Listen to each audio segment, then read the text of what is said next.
টাকা ফেরতের দাবিতে পদ্মা ব্যাংকের প্রধান কার্যালয়ের সামনে ঘেরাও ও অবস্থান কর্মসূচি পালন করেছেন আমানতকারীরা।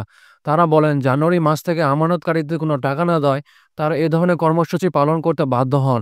এ বিষয়ে একটি প্রতিবেদন তৈরি করেছে দেশ রূপান্তর নামে একটি পত্রিকা, যেটা আপনারা স্ক্রিনে দেখতে পাচ্ছেন। প্রতিবেদনটি প্রকাশিত হয়েছে 16 এপ্রিল 2025 সালে। এ বিষয়ে বিস্তারিত তুলে ধরবো আজকের এই ভিডিওতে। প্রিয় ভিউয়ার্স, স্বাগতম জানাচ্ছি আজকের নতুন ভিডিওতে। আপনি যদি আমার চ্যানেলে নতুন হয়ে থাকেন, এরকম গুরুত্বপূর্ণ ভিডিও পেতে চ্যানেলটি সাবস্ক্রাইব করে সাথেই থাকুন।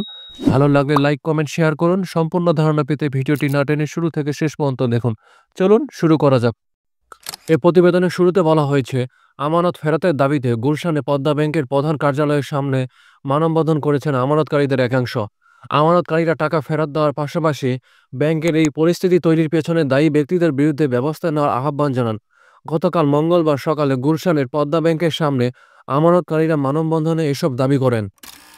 মানববন্ধনে অভিযোগ করা হয়, ব্যাংকের সাবেক চেয়ারম্যান মোহাম্মদ নাফিস সারাফাতকে 800 কোটি টাকা পাচারের সাবেক ব্যবস্থাপনা পরিচালক মোহাম্মদ তারেক রিয়াজ খান সহায়তা করেছেন। নাফিস সারাফাতকে সহায়তা করার অভিযোগ তদন্তের আওতায় আনার দাবি করেন আমানতকারীরা। পদ্মা ব্যাংকের কুমিল্লা শাখার আমানতকারী মোহাম্মদ ফয়সাল আহমেদ ভূঁইয়া, এই আমানতকারীর মা একজন কিডনি রোগী, যার ডায়ালাইসিস সহ বিভিন্ন চিকিৎসায় সপ্তাহে 50,000 টাকার বেশি খরচ করতে হয়। কিন্তু ব্যাংকে টাকা থাকা সত্ত্বেও এই আমানতকারী টাকা তুলতে পারছেন না। এই আমানতকারী দেশ রূপান্তরকে বলেন, 2015 সাল থেকে ব্যাংকটির সঙ্গে লেনদেন করছি, যখন এর পরিচিত ছিল ফরমাস ব্যাংক নামে। গত বছরের মার্চ থেকে নভেম্বর পর্যন্ত 2,30,000 টাকা তুলতে পেরেছি।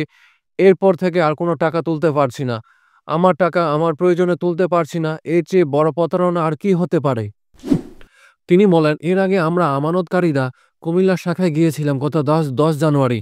তারা আমাদের প্রতি মাসে 50,000 থেকে 1 লাখ টাকা করে দেওয়ার প্রতিশ্রুতি দিয়েছিল, কিন্তু 1 সপ্তাহ পর ফোন করে জানান 10,000 টাকার বেশি দেওয়া সম্ভব না। এই 10,000 টাকাও শুধু জানুয়ারি মাসেই দেওয়া হয়। এরপর থেকে আর কোনো টাকা তুলতে পারিনি। এখন সরকারের সহযোগিতা ছাড়া আমাদের আর কোনো বিকল্প নেই।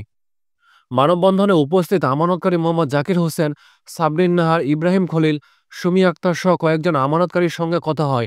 নিজেদের জমানো টাকা তুলতে না পেরে সবাই বিপদে রয়েছে, যে কারণে বাংলাদেশ ব্যাংকের গভর্নরের সহযোগিতা কামনা করছেন। একই সঙ্গে ব্যাংকের টাকা পাচার ও ব্যাংকটিকে দুর্বল করতে যারাই অনিয়মের সঙ্গে জড়িত ছিলেন, তাদের বিরুদ্ধে ব্যবস্থা নেওয়ার কথা দাবি করেন আমানতকারীরা।